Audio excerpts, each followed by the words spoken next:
ICSE class 10 and ISC class 12 के लिए सबसे अच्छी strategy with in a month क्या होने हैं। जो स्टूडेंट इस समय टॉपर है, बहुत ज्यादा पढ़ाई कर रहे हैं फिर भी स्ट्रेस है, और दूसरे काइंड ऑफ स्टूडेंट है जिन्होंने साधारण पढ़ाई कर रखी है और वे भी स्ट्रेस है, जिन्होंने नहीं पढ़ाई कर रखी है वो अभी से स्टार्ट कर रहे हैं। तो तीनों के लिए एक गोल्डन रूल आता है, रिवाइज, रिपीट एंड रीअसेस। यही सबसे बेहतर फॉर्मूला है। रिवाइज करना, आपने जो कुछ भी पढ़ रखा उसको रिवाइज कीजिए। यहाँ पर जो भी पढ़ रहे हैं स्टूडेंट, उन पर यह स्ट्रेस है कि उसको सिलेबस को कंप्लीट करे, सिलेबस को रिवाइज करे, सिलेबस को रिकंप्लीट करे। यहाँ पर रुकने की जरूरत है।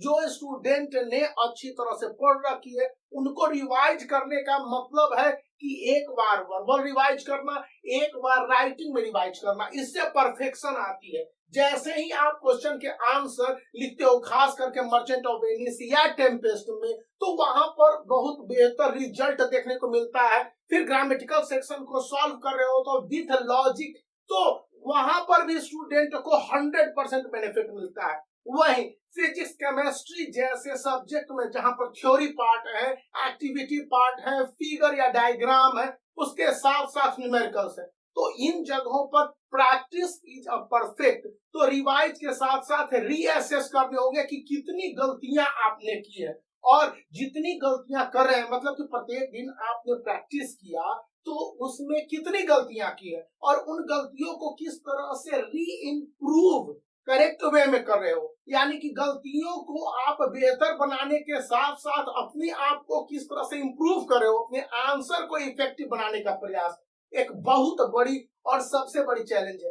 क्योंकि यदि आपने स्टेप वाइज अपने आंसर को इंप्रूव किया, जो कि सीआईएससी के 2023 में बोर्ड एग्जामिनेशन के दौरान डिमांड है, तो बेहतर मानिए कि आपके जो भी आंसर होंगे अप टू द मार्क और 100% करेक्ट। पॉइंट आ रहा है कि रीअसेस करना, जो भी पढ़ाई आपने अब तक कर रखी हो, थोड़ा बहुत या द बेस्ट लेवल, इस बात से ऑब्सेस्ड नहीं होइए कि आपको सिलेबस कंप्लीट करना है, सिलेबस को रिवाइज रीअसेस पूरी तरह से जबरदस्त वे में करना है, क्योंकि वो परफेक्शन रहता ही नहीं रहे। और कहीं पर अगर किसी क्वेश्चन में अटक गए, कोई क्वेश्चन नहीं बन रहा है, तो वहां पर उसी क्वेश्चन के पीछे दौड़े जा रहे हैं। यहाँ पर स्मार्ट स्ट्रेटेजी और स्मार्ट स्टडी दोनों अप्लीकेबल है।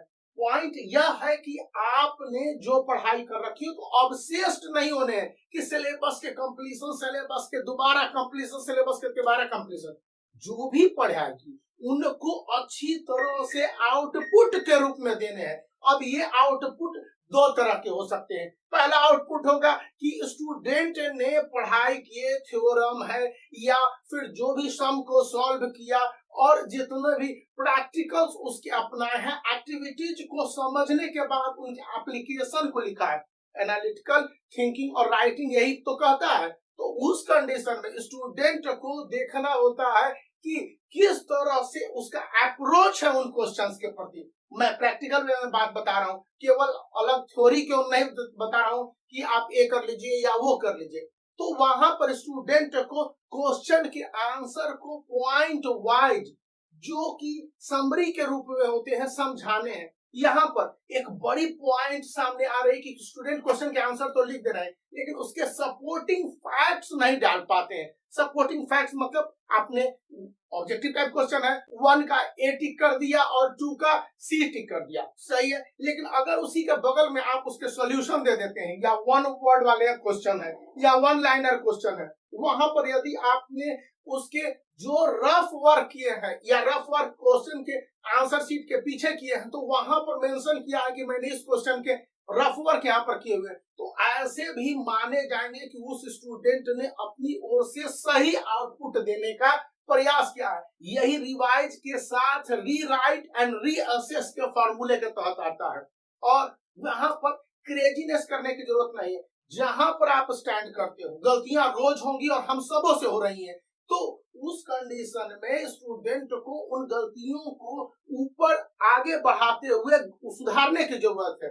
पॉइंट यहाँ पर है, बहुत सारे स्टूडेंट डीएम कर रहे हैं इंस्टाग्राम पर या पूछ रहे हैं टेलीग्राम पर कि सर इस तरह से प्रेशर बढ़ते जा रहा है, क्या करें। तो इसके लिए आपको टाइम टेबल बना के एक दिन में कम से कम 2 सब्जेक्ट डील करने हैं और 1 मॉक टेस्ट, बेहतर तो होगा कि 2 मॉक टेस्ट बना ले, लेकिन एक मॉक टेस्ट करने हैं और 2 सब्जेक्ट को डील करने हैं।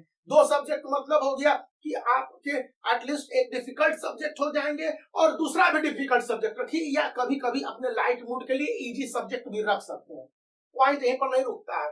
ये बात है कि स्टूडेंट ने पढ़ लिया, उसको एक दिन गैप करके द नेक्स्ट डे क्या अपने आउटपुट को लिया, इनपुट तो दिया, आउटपुट क्या लिया वह महत्वपूर्ण हो जाता है। और यह output in black and white मतलब कि रिटन वे में होने चाहिए। आंसर जो लिख रहे हैं उन आंसर का सही ढंग से प्रेजेंटेशन क्या हो। इसी के साथ पूरे मंथ का चार्ट बनाने हैं, 30 डेज के जो है प्रैक्टिस शीट होने हैं कि डे 1 से लेकर डे 5 तक किस सब्जेक्ट पर हमको पढ़ाई कर लेनी है, समझ लेने हैं, और डे 5 से डे 10 तक, डे 10 से डे 15 तक, डे 15 से डे 20 तक, डे 25 से डे 30 तक। और इस दौरान आपके जो डेली सिलेबस है वो एक अलग होंगे जिनको की कंप्लीट करना होगा। यानी कि आपको 3 तरह से अपने आप को सिलेबस है या फिर रूटीन देने होंगे।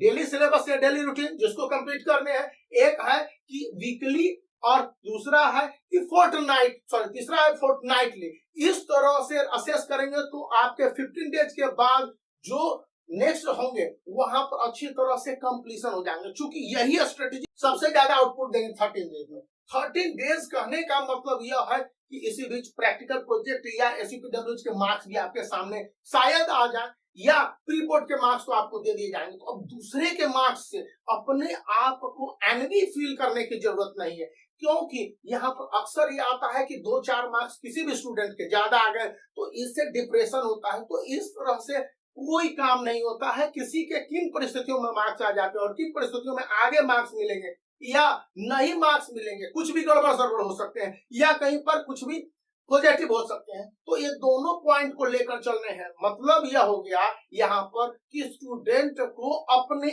आप से compete करना होगा कि हमने कल तक कितना पढ़ा, मेरे फिजिक्स में कितने कवर हुए, केमिस्ट्री में, बायो में, हिस्ट्री सिविक्स में, ज्योग्राफी में, और हिंदी के साथ साथ इंग्लिश पेपर 1, इंग्लिश पेपर 2 में स्टैंड कहां पर करते हैं, क्योंकि यह बहुत ज्यादा महत्वपूर्ण है। और जहां पर आप स्टैंड करते हैं वहीं से शुरू होगा आपका रियल टेस्ट। यही नहीं, 1 मंथ का आप स्टडी रूटीन बना रखे हैं तो उसमें टेस्ट के 4 ऑप्शन रखिए, और कम से कम एक वीक में एक टेस्ट फुल ऑफ फ्री अपने आप को देने हैं। और आजकल तो क्वेश्चन के आंसर सभी जगह मौजूद है, ऑथेंटिक रूप से इंटरनेट पर भी और बाकी सभी जगहों पर आपके पास सैंपल पेपर भी होंगे, तो उन सभी को देखते हुए भी अपने आप को टेस्ट कर सकते हैं। लेकिन जो फार्मूला इस वीडियो में बताए गए हैं वो 100% टेस्टेड है, जिसको मैंने पिछले 5 से 6 सालों तक आईसीएसई आईएससी के स्टूडेंट के साथ टेस्ट करता रहा हूं, और उन्हें जो मैंने सुझाव दिया काफी आउटपुट और 100% मार्क्स ओरिएंटेड रहा है।